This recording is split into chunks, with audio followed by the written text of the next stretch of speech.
Olá, irmãos e irmãs em Cristo. Venho aqui hoje no meu quarto canal para falar sobre a profecia das 2300 tardes e manhãs. A profecia que eu mais amo, que eu mais amo desde quando eu aprendi as profecias da Bíblia. E por isso, eu venho aqui hoje apresentar no quarto vídeo do meu canal, revelando as profecias da Bíblia. Quero essa profecia maravilhosa para todos vocês. Quero para aprender. Quero que tem muita gente que não sabe dessa profecia. Infelizmente, dói no meu coração de ver pastores, bispos que ensinam profecias erradas, falam erradamente as profecias nos vídeos do YouTube, que passam a mensagem errada para o povo de Deus. Não é assim. Eu acho que tem que passar a informação certa. Tem muita gente que você pergunta, que fala o contrário. Ele fala da profecia, mas fala o contrário para vocês. Para mim, para todos, que conversarem com especialistas. Por quê? Que as pessoas passem errado aquelas mensagens para as pessoas assistem, que ele grava aquilo na cabeça, aquela mensagem errada. Tem que passar a mensagem certa. E por isso que eu vejo muitos aí que ensinam erradamente. Tem que ensinar certo. Por isso eu montei esse canal para ensinar para vocês as coisas certas, as profecias certas para vocês entenderem, sem machucar denominação nenhuma, sem falar saia forçando a sair, tem que mentalmente você mesmo descobrir a verdade e você saindo aos poucos da sua denominação. Eu não vou forçar ninguém. Então por isso eu tenho esse canal que era para passar para as pessoas que era para saber das profecias certas, das profecias verdadeiras e não mentirosas. Então, eu venho aqui hoje para falar sobre essa profecia das 2300 tardes e manhãs, a profecia mais longa da Bíblia. Mas antes de falar dessa profecia, vamos orar? Querido Deus, peço humildemente que o Senhor coloque palavras na minha humilde boca para que eu possa aprender as palavras para passar para as pessoas essa profecia. Que a cada dia mais eu vou aprendendo mais sobre essa profecia. E por isso, Senhor, que eu quero pôr para fora, quero passar para as pessoas esta profecia. Não quero guardar só para mim, eu quero passar para as pessoas. E por isso, Senhor, humildemente peço que o Senhor fique nessa hora comigo, esses minutos e esses segundos, que eu possa passar essa profecia para as pessoas. Então, Senhor, eu agradeço. Tudo isso eu agradeço em nome de Jesus. E peço e oro em nome de Jesus. Amém. Então, eu vou falar para vocês o que significa essa profecia das 2300 tardes e manhãs. Venho aqui hoje falar sobre as 2300 tardes e manhãs que o povo judeu iria passar. Então, eu vou falar antes, o que passou-se com o povo judeu antes de ter o exílio da Babilônia, que eu falei para vocês no meu primeiro vídeo, que o povo judeu queria passar pelo exílio da Babilônia por 70 anos. Antigamente, as 12 tribos de Israel, acho que todo mundo ouviu falar já, as 12 tribos de Israel, que eram os 12 filhos de Jacó, que se tornou as 12 tribos de Israel. Então, quando teve o Império Egípcio, que oprimiu o povo de Deus, vocês conhecem a história lá em Êxodo, que Deus levantou Moisés para libertar o povo. Muitos anos depois, veio o povo assírio, o reino da Síria, para governar e oprimiu ao povo de Deus, que eles destruíram 10 tribos, as 10 tribos de Israel, que eles sobraram qual das 10 tribos? Judá e Benjamim. Então, as 12 tribos que viviam no templo de Salomão, que Salomão construiu esse templo, as 12 tribos viviam dentro desse templo adorando a Deus. mas com a destruição das tribos, ficaram só 2. Então, quer dizer, a Benjamim e Judá, viviam dentro do templo de Salomão, e desde adorarem dentro do templo a Deus, não, eles adoravam aos outros deuses, que era de pedra, que era que não fala, que não ouve, né? Que era que não tem poder nenhum, que era quem tem poder é o Deus do céu, né? Que é espírito, que era espírito e a verdade. Então, quer dizer, que eles adoravam os outros deuses, que ficavam virados, que era para este lado, que era o lado sul, oeste e leste. E ao lado norte, que ele estava a Arca da Aliança. Então eles deixavam, que era abandonada, que era a mesma coisa hoje, que era de você deixar a Bíblia, que é o templo de Deus, fechada, e ler livros que não tem nada a ver, que são coisas mundanas, e você deixar a Bíblia, o livro sagrado, aqui no canto de sua cama, da sua mesa, que era deixar lá abandonado, que era para a sujeira tomar conta, né? É a mesma coisa que fazia os judeus na época, que deixava a Arca da Aliança abandonada e eles adoravam a outros deuses. Então, quer dizer, essa complementação, que era no tempo de Israel, era assim que funcionava. Então, vocês veem isso em Ezequiel capítulo 8, que era que Ezequiel também foi exilado à Babilônia, que ele vivia em Israel, dessas tribos, né, Judá e Benjamim, e ele foi exilado para a Babilônia. E nessa visão que ele teve no capítulo 8, que ele estava junto ao rio Quebar, né, ele com os outros anciões de Israel, que viviam ali, né, junto ao rio Quebar. E nessa visão, que era que o anjo que apareceu para ele, que é Jesus, né, que era com chamas de fogo, né, que ele descreve no capítulo 8, que era que deu a visão para ele, que era levou ele até Jerusalém, que ele viu a profanação dos judeus dentro do templo de Deus, que Deus era para ser adorado, que ele adorava a outros deuses, e o próprio Deus na sua própria casa, era deixado de lado. Então, quer dizer, por que o povo passou pelo exílio da Babilônia?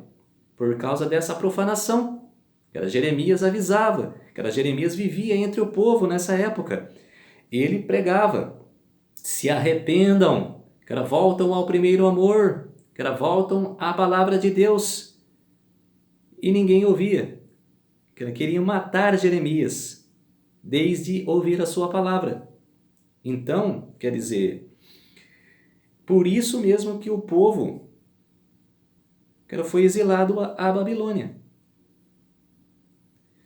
E nesses 70 anos que a Babilônia exilou o povo de Deus, teve um jovem, né, junto com seus amigos, que viveu nesse exílio, viveu dentro do palácio de Nabucodonosor, que foi Daniel e seus amigos. Então, Daniel, Deus dava para ele as visões em sonhos, e nessa visão que ele deu, várias visões que ele teve da estátua assustadora no capítulo 2 e dos 4 animais, as 4 bestas no capítulo 7, né, junto com um chifre pequeno, que eu falei um pouco desse chifre pequeno, ele teve uma outra visão no capítulo 8, que já não tem, no capítulo 7 tinha a Babilônia, e no capítulo 8 já não tem mais a Babilônia, que ela tem 2 poderes que viriam depois de Babilônia, que eu vou descrever aqui para vocês. Capítulo 8, versículo 1. A visão sobre um carneiro e um bode. No ano 3º do reinado do rei Belsazar, eu, Daniel, tive uma visão depois daquela que tivera a princípio. Quando a visão me veio, pareceu-me estar na cidadela de Suzã, que é a província de Elão, e vi que estava junto ao rio Ulai. Era o rio da visão de Daniel. Então levantei os olhos e vi, e eis que diante do rio estava um carneiro, qual tinha 2 chifres. E os 2 chifres eram altos, mais um mais alto do que o outro. e vi que o carneiro dava amarradas para o ocidente, e por norte e para o sul.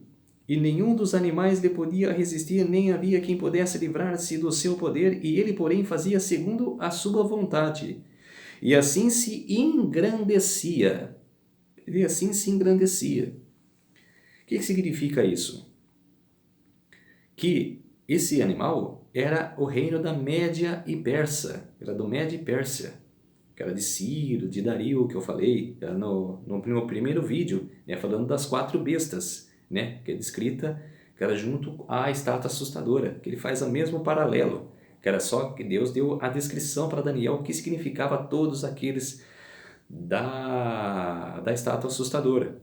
Então, quer dizer, eu cheguei a falar da Média e Pérsia e falei do reinado de Ciro e reinado de Dario, que era que, o que significa um chifre maior do que o outro? Que era que primeiro foi Dario que reinou por 2 anos no seu reinado, mas só que ele não teve êxito no seu reinado. Que era governou só, que era tomou conta. Quem teve mais êxito em batalhas no seu reinado foi Ciro, que era o sobrinho de Dario. Então, ele teve mais êxito, teve conquistas, libertou o povo judeu para a volta a Jerusalém, pelo seu primeiro decreto.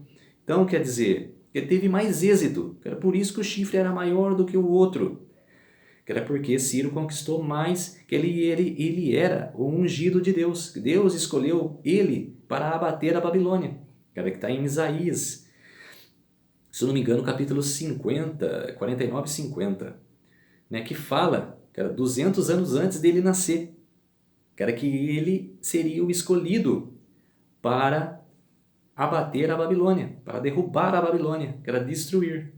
Então, quer dizer, essa significa que o chifre maior era de Ciro, que teve mais êxito em seu governo. Agora está falando do outro animal que ia oprimir a esse poder. Estando eu observando, eis que um bode vinha do ocidente sobre toda a terra, mas sem tocar o chão. E este bode tinha um chifre notável entre os olhos. Dirigiu-se um carneiro que tinha 2 chifres e o qual tinha visto diante do rio, e correu contra ele com todo o seu furioso poder. Viu-o chegar perto do carneiro e, enfurecido contra ele, feriu e lhe quebrou os 2 chifres, pois não havia força no carneiro para resistir. E o bode o lançou por terra e o pisou aos pés. E não houve quem pudesse livrar o carneiro do poder dele. O bode se engrandeceu sobremaneira e, na sua força, quebrou-se-lhe o grande chifre, e em seu lugar saíram 4 chifres notáveis para os 4 ventos do céu. O que significa o que eu acabei de ler? Que era sobre o bode. Que era que vinha numa velocidade sem tocar o chão e tinha um chifre notável. O que significa isso? Era o reino da Grécia. E esse chifre notável era de Alexandre o Grande, que conquistou em 10 a 12 anos todos os reinos. Ele conquistou, e conquistas em 10, em 12 anos, ele conquistou vários reinos. E ele, comemorando, né, numa festa que teve, que ele falou assim, qual é o próximo reino que eu vou destruir? Não havia mais, porque ele tinha conquistado a vários reinos da época. Rapidamente, o que eu falei no primeiro vídeo, o que um rei demora de 15 a 20 anos de conquistar, ele conquistou há 10 a 12 anos, rapidamente. Então, quer dizer, esse foi o chifre notável, o grande chifre, que feriu ao carneiro. Então, quer dizer, e o que significa quebrou-se o grande chifre? A morte de Alexandre o Grande, ele morreu, ele teve um surto e acabou falecendo aos 33 anos. Depois dessas conquistas, ele faleceu. Então, quer dizer, e quem ia governar depois dele? A família dele não tinha, um rapaz, né, um homem que era capaz de reinar no lugar dele. Então, o que aconteceu? Que ele fala aqui dos 4 chifres notáveis. Eram os 4 generais de Alexandre. E eu vou falar para vocês aqui o que significa esses 4 generais de Alexandre. Teve os 4 generais de Alexandre era Seleuco, Ptolomeu, Cassandro e Lisímaco. Esses eram os 4 generais de Alexandre o Grande. Então eles governaram cara, no lugar de Alexandre, né? Eu vou falar aqui, né? O Cassandro ficou com a Macedônia e a Acaia. O Lisímaco ficou com a Trácia e a Ásia Menor. O Seleuco ficou com a Síria, Mesopotâmia, Pérsia e Índia. E o Ptolomeu ficou com todo o Egito. Então, quer dizer, o Alexandre o Grande era o reino poderoso. E esse poderoso, cara, morreu. Esse chifre poderoso morreu. Cara, quebrou-se. E o reino ficou dividido. Então não teve tanta força igual teve a Média-Pérsia, a Babilônia e a Roma, que viria depois da Grécia. Que eles não tinham muito poder. Dominavam, ninguém podia destruir. Nessa época que eles dominavam. Mas não tinha tanta força que tinha os outros poderes. Aí, veio o terceiro reino. Esse terceiro reino, que é do chifre pequeno que eu falei, que oprimiu o povo de Deus na Idade Média. Você lembra do chifre pequeno? Vocês lembram? Que eu falei no meu primeiro, que eu falei um pouco desse poder, e no último vídeo que eu fiz, que era sobre o chifre pequeno, que eu falei de todo o poder que ele ia oprimir o povo de Deus na Idade Média por 1260 anos, 12 séculos de supremacia papal. 12 séculos oprimindo ao povo de Deus. Não é brincadeira, gente. É muito sério. Eu tenho vergonha, de revelar essa profecia. Você acredita que eu tenho vergonha? Vocês acreditam? De ver, que um poder oprime ao ser humano? É complicado. Agora, versículo 9. De um dos chifres saiu um chifre pequeno, e se tornou muito forte para o sul, para o oriente e para a terra gloriosa. Cresceu até atingir o exército dos céus, e alguns do exército das estrelas lançou por terra e os pisou. Sim, engrandeceu-se até o príncipe do exército. Opa, vamos parar aí. E o chifre pequeno, que surgiu do bode, depois desse poder da Grécia, dos 4 chifres notáveis, que ele surgiu no meio desses 4 chifres, igual ele surgiu. Ele sempre, vocês lembram que eu falei que ele surgiu no animal terrível e espantoso, que tinha 10 chifres, e ele surgiu diante dos 10 chifres, que era um chifre pequeno, e derrubou 3, que ele ia derrubar 3 poderes. Então, quer dizer, ele surge no meio de um poder. Então, quer dizer, ele nunca surge sozinho. Ele surge no meio sempre de um poder. Ele surgiu no meio do poder da Grécia, dos 4 generais. Então, ele surgiu no meio. Depois desses reinos, ele surgiu. Então, quer dizer, era esse poder que oprimiu o povo de Deus.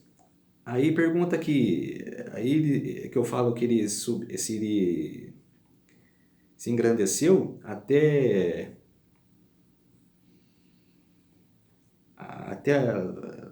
o sacrifício diário, que ele tirou o sacrifício diário dos... Por quê? Na época que tinha o sacrifício lá em Êxodo, né?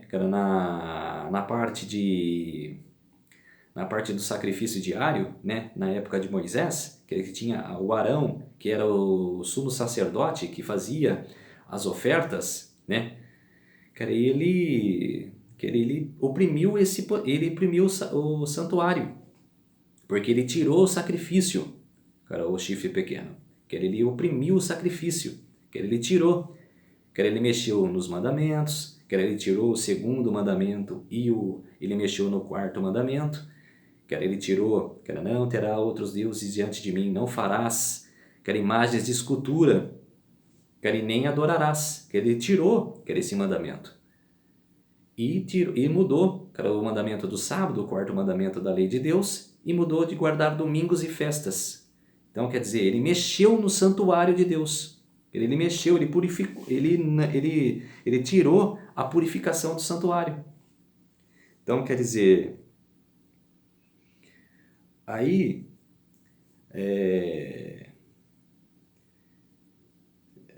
o exército lhe foi entregue com o sacrifício diário por causa das transgressões, e deitou por terra a verdade, e fez que prosperou. Depois ouviu um santo que falava, e disse outro santo aquele que falava: Até quando durará a visão do sacrifício diário e da transgressão assoladora? Visão na qual é entregue o santuário e o exército a fim de serem pisados. É um anjo perguntando para outro anjo na visão que Daniel teve do capítulo 8, quanto que estava tendo a visão. Cara, um anjo estava explicando para Daniel o que significava o carneiro e o bode, e veio um outro anjo que perguntou: Até quando durará a assolação desse poder? Então, quer dizer, o anjo falou, ele me disse, até 2300 tardes e manhãs, e o santuário será purificado. Ele mexeu no santuário, ele destruiu, que era um pouco do santuário, que ele deitou a verdade por terra, que ele trouxe a mentira, ele subiu a mentira, que ele jogou a verdade por terra. É o chifre pequeno, que é descrita no capítulo 7 e o capítulo 8. Quer dizer, que ele entrou no meio dos 10 chifres, que era para oprimir o povo de Deus, e entrou no meio dos 4 chifres notáveis, que era da Grécia. Então, quer dizer, é muito sério isso, que era um poder que oprimiu e vai oprimir nos tempos finais. Que era oprimiu por 1260 anos na Idade Média, agora vai oprimir por 1260 dias, 42 meses. Cara, Deus abreviou essa data. Então, quer dizer, ele vai, cara, reinar por pouco tempo. Ele vai oprimir o povo de Deus por pouco tempo. Então, quer dizer, ele jogou, cara, o sacrifício por terra. A verdade por terra. Aí falou que até 2300 tardes o santuário seria purificado. Aí, falando aqui no versículo 15, havendo eu, Daniel, tido a visão, procurei entendê-la. Eis que me apresentou diante de como a aparência de homem, e ouvi uma voz de homem entre as margens do Ulai, a qual gritou e disse: Gabriel, dá a entender essa visão. Veio, pois, para perto onde estava. Ao chegar ele, ficou adormentado e postrei-me com o rosto em terra, mas ele me disse: Entende, filho do homem, pois esta visão se refere ao tempo do fim. Aí, quer dizer, o anjo falou para ele que era uma visão muito distante, que era para o tempo do fim, que era o tempo nosso de hoje em dia, que é o tempo que esse poder vai oprimir de novo o povo de Deus. Agora, daí o anjo explicou para Daniel que esses dois animais eram da Média Pérsia e da Grécia, né? E essa visão ele entendeu. O que ele não entendeu, as visões das 2300 tardes e manhãs, que eu vou explicar para vocês agora. Capítulo 9. A oração de Daniel pelo povo. Ele começou a orar. Ele viu que ele leu um pouco antes da queda da Babilônia, ele leu sobre Jeremias. Jeremias capítulo 25, 11, explica que o povo judeu viveria 70 anos na Babilônia. Então ele começou a entender que estava chegando o tempo final. Ainda mais ele viu a queda de Babilônia, quer dizer, eu estando velho, Daniel tinha 89 anos para 90. Então quer dizer, eu estando velho, e vi a queda de Babilônia, e vindo um novo poder, que eu descrevi no capítulo 2 e no capítulo 7, que viria um poder depois de Babilônia, quer dizer, está chegando os 70 anos, finais. Está chegando o fim do povo judeu ser libertado, igual Jeremias falou, que era 70 anos de cativeiro, depois desses 70 anos o povo seria libertado. Então, quer dizer, que ele começou a orar, aí no versículo 20 do capítulo 9, fala assim, ó: falava eu ainda e orava e confessava o meu pecado e o pecado do meu povo de Israel, e lançava a minha súplica perante a face do Senhor meu Deus pelo monte santo do meu Deus. Falava eu e digo, falava ainda na oração quando o homem Gabriel é o anjo, que era que veio, que era quando Daniel começou a orar, que ele veio rapidamente do céu, que era para apresentar-se a Daniel, que ele ia explicar a oração que Daniel estava pedindo, que ele estava clamando para o povo. O que o Daniel estava pedindo na oração? Que era pedindo clemência, que era pedindo para o povo se arrepender, que era que Deus perdoasse o povo de Israel. Essa era a súplica de Daniel. Então, quer dizer, que Gabriel explicou, que era para ele sobre a profecia das 2.300 tardes e manhãs.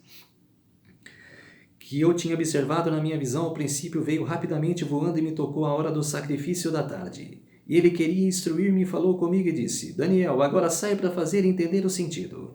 No princípio das tuas súplicas saiu a ordem e eu vim para te declarar, porque és muito amado. Considera, pois, esta coisa e entende a visão. 70 semanas estão determinadas sobre o teu povo e tua santa cidade para fazer cessar a transgressão, para dar fim aos pecados, para expiar a iniquidade e para trazer a justiça eterna, para selar a visão e a profecia, para ungir os santos dos santos.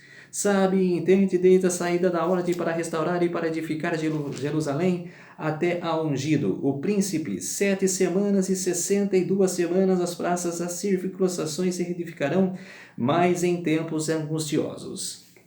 E que o anjo quis explicar para Daniel aqui? Que vai haver 70 semanas que estão determinadas para o povo judeu. Vocês repararam aí que era o que eu falei das 2.300 tardes e manhãs. É uma profecia longa. E que Deus ia abreviar, que ia cortar no meio dessa profecia. Ele separou 70 semanas para o povo judeu. O que significa 70 semanas? O que significa 70 semanas? São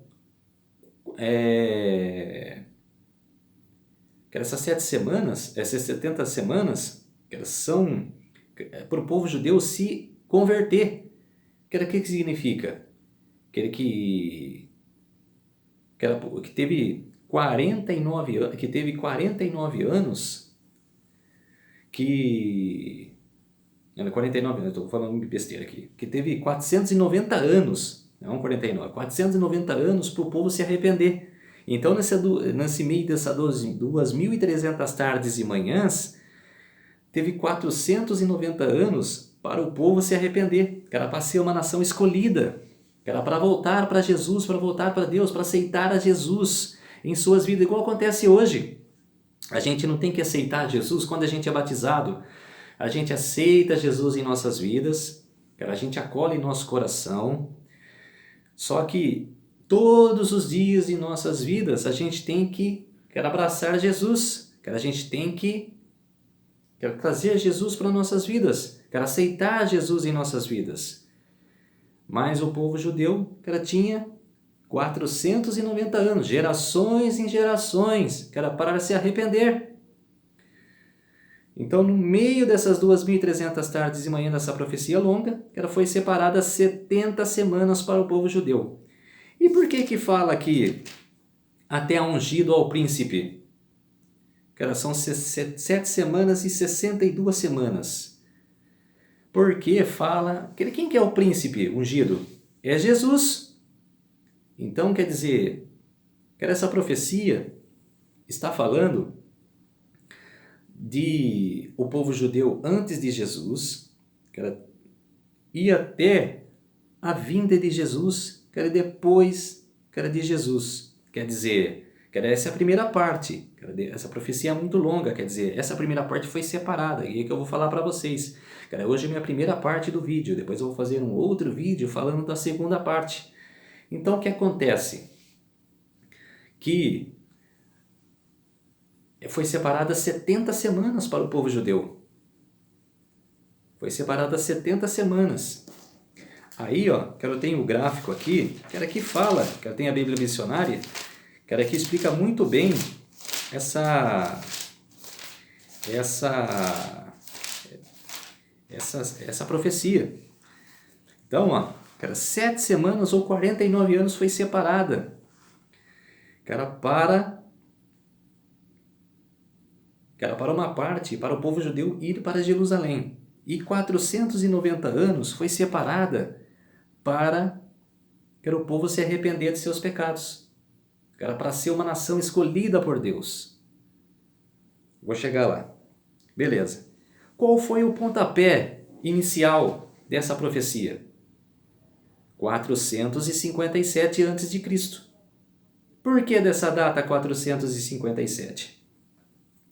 Quando Ciro libertou o povo judeu, que era do exílio da Babilônia, que era para ir reedificar a cidade, em 537, esse foi o primeiro decreto. Ciro libertou o povo judeu do exílio da Babilônia e os exilados voltaram para a sua nação, que era Jerusalém, Israel. Aí, depois de Ciro, teve mais dois decretos, que era de Dario em 520, que não era Dario, que era tio de Ciro, era um outro Dario. Em 520 Então, ó, o decreto de Ciro foi para libertar o povo e voltar para Jerusalém. O segundo, que foi de Dario, em 520, foi para confirmar o primeiro decreto. Então ele só deu uma confirmação, ele carimbou, que era o decreto de Ciro, ele só confirmou, que eu concordo com Ciro. Então quer dizer, ele só confirmou. E o terceiro decreto, que foi para finalmente, que era o povo judeu, que era para o resto do povo, que quando Ciro libertou o povo judeu, que era da Babilônia, uns ficaram em Babilônia, que seguiram a vida até morrer, e outros foram para Jerusalém, e outros foram para a terra da Média e Pérsia, a história de Esther. Vocês recordam a história de Esther? Que era lá a cidade de Suzã, que ficavam ali na cidade de Média Pérsia. Então, quer dizer, teve uns judeus que foram para a Média Pérsia. Então, quer dizer, teve 3 classes. Um ficaram em Babilônia, outros foram para a Média Pérsia e outros voltaram para Jerusalém. Então, quer dizer, esse decreto, que era o terceiro decreto, que é a de Artaxerxes, em 457, que foi que fez previsões para a restauração completa, autoridade civil, judicial e religiosa, que foi para concluir mesmo, que era para botar o ponto final. Não, já teve 2 decretos, eu concordo com os 2. Então, o meu decreto, que era para vocês finalmente ir para Jerusalém. Então, esse ano aqui, 457, que era o reinado de Artaxerxes, que era o profeta que estava vivendo na época, que era lá no reino de Artaxerxes, que serviu a